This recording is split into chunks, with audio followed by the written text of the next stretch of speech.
Most folks know you as a handler in the Keeneland sales ring, but can you speak to how you got your start with horses as a child in Ohio? Yeah, I can.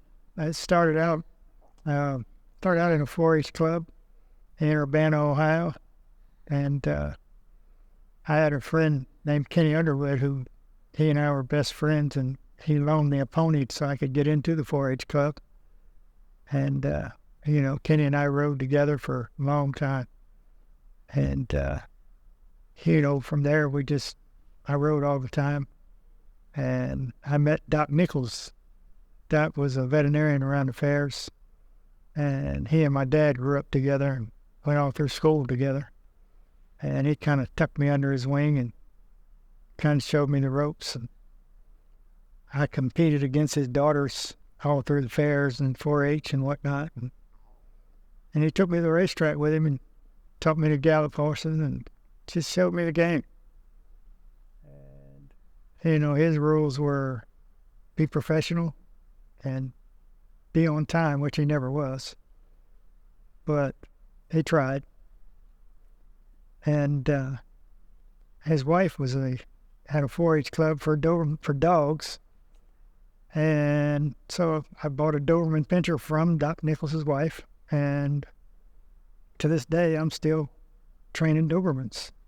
And we had a Doberman club, and I was reserve champion in the state of Ohio showing Dobermans when I was a kid.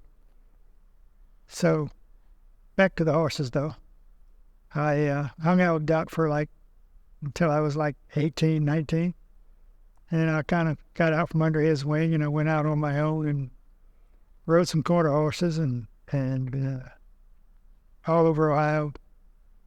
And I decided, this is no fun anymore. So I went to Texas and rode horses there, found a job here and a job there.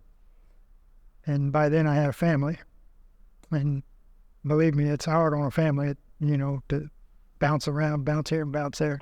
But we made it work the best we could. And, it got a little tough in the end. But, me and my daughter always stayed tight. I was what you call a long-distance dad. And we're still like this today. She's 45 now. Yeah. And anyway, but it was all good. I mean, I wouldn't change a thing. I rode for some great people and rode for some not so great people. So, you sort that all out and you land where you land. So I have no complaints. Well, we would love to hear more about your time in Japan in the late 90s. What brought you there, and how did that experience shape your life and career? Well, again, from following my dream, following my heart, I landed in Ocala, Florida, and I met Nick DeMerick there, who is one of the best 2-year-old consigners in this country. And he sent me to Japan with 5 horses. It was around the time when the Japanese buyers had kind of slowed down coming here. So Nick is a brilliant businessman, always step ahead. And so he sent 5 horses over there to sell. And the rules of their sale was you had to train in that country for 5 months prior to the sale, which was obviously designed to keep the Americans from just coming in there 2 weeks in advance and taking all the money. So it was a great experience. I mean, I didn't speak a word of the language. And so I went over and I did everything. I rode, groomed, showed them, just did it all. And we had great success. We had the 5 fastest times in the sale and the 5 highest prices. So it was a great success for everybody. And along the way, that's when I met my wife. My wife was the resident veterinarian there at the training center, and part of her duties were to look out for my 5 horses and make sure that they had everything they needed, medically and physically, whatever they needed, she was there for. And being that she did speak English, broken English, but English, she looked out for me as well. and we became close friends. And next thing you know, we're dating, and we've been married now for 24 years. So that was the best trip I ever made. And we still have a lot of fun talking and laughing about that one. Those guys are always saying, they send me to Japan and I come out with the resident veterinarian, but they made all the money. So it balanced out, in other words. So great group of guys, and we're still great friends to this day. So I wouldn't change a thing about that whole situation. During your many years with Keeneland Sales, can you share some of your standout moments in the ring?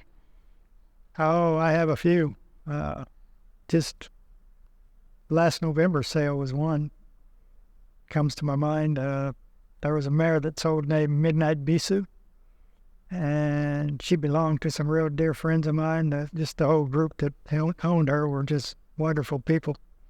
And one of the owners, when they sold her, she came and she handed me a piece of peppermint candy and asked me if I would give it to her after the hammer falls, and I said, sure.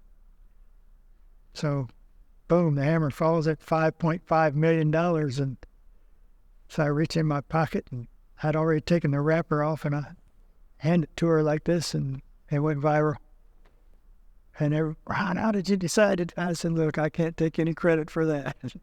But anyway, it was just a great moment, and just because I knew all the connections, and they were kind enough when she was racing to invite me to their box to watch her run several times. They were just wonderful people.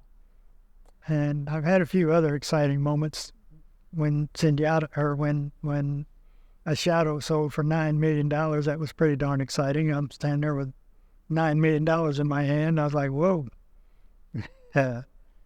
And I've had a couple that didn't want to be there and rearing up and striking at me, and that was different.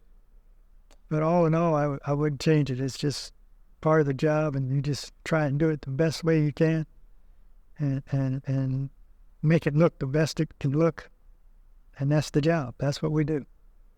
On speaking of making it the best that you can look, what are some of the more challenging aspects of your work? Well, number one is safety. And I'm going to give away some of my tips here, but don't tell anybody. The key is, for me, I'm only speaking for myself, the key is when that horse walks in the door, normally he's scared to death. And you want to let him just kind of stand there and take it all in, and you'll see him just take a deep breath. And when he does that, normally you got him. He's okay. He's like, okay, I can do this. And another thing that will happen is he will smell my left hand. He'll smell that glove. And generally, I can lead him around there just by him smelling that glove, and it takes his mind off of all the other stuff going on. So when one of those two things happen, generally you're in pretty good shape. And then you're hoping the hammer falls. But then there's some that come in there and none of that works. So then you're just on your own. So you just have to read that horse, and you got about that long to start reading. When they come in there and all those things work, it's a beautiful, beautiful sight. But when they come in there and they don't work, sometimes it's not, something that people want to see. I've had some that were really, really bad, and we have a rule that if it looks like it's danger, try and get him over to the door and take him out. Which we hate to do that, but we don't have so much pride that we won't do that. So that's pretty much it. I mean, you just try and stay safe and keep the horse safe. And in the end term of that, you want to make him look as good as he can possibly look, whether it's day one when they're expected to sell for millions of dollars, or it's day 12 when they may not get a bid. Your job never changes. You've got to do the best you can do. So that's what I preach to my guys all the time. And the other thing is, if the people are looking at me, that means I'm not doing a very good job. They're supposed to be looking at that horse. So you just try to become invisible and showcase the horse, not yourself. And that's pretty much it. about the most rewarding parts of your work? Can you talk some about that? It's pretty simple for me, and it normally happens the last few days of the sale. You know, when those people, and been there so long, you know who the players are and whatnot. And those small farms and where, you know, their whole livelihood might depend on that horse selling good. So you really, really, really try hard to make that horse look good, and hopefully he sells good. And just the look on their face when that horse sells good is just priceless. I mean, you know, the $1 million horses, they expect that. You know, but the small farms, and as we all know, they're the ones that keep the business going, the small people. So you want to see them do good, and it's priceless when they do. It's just, what a feeling. You know, and some of them come up afterwards in tears and thank me. And they try to hand me a little tip. I said, you don't have to do that. I don't work for tips. You know, but you have to take, no, I don't have to take it either. And most of the time I don't, you know, because that's not why I'm in there. I'm in there, I got a job to do. So it always feels good when you see that, though. It always feels good when they show their appreciation. Where, you know, when the horse sells for $5 million, you never see that person again. You know, they never come by and shake your hand, is what I'm saying. It's the ones that, you know, are struggling. They're the ones that are so appreciative. So that's beautiful. Well, thank you so much, Ron, for being with us and for sharing Not a problem. the story. Thanks. Thank you for having me.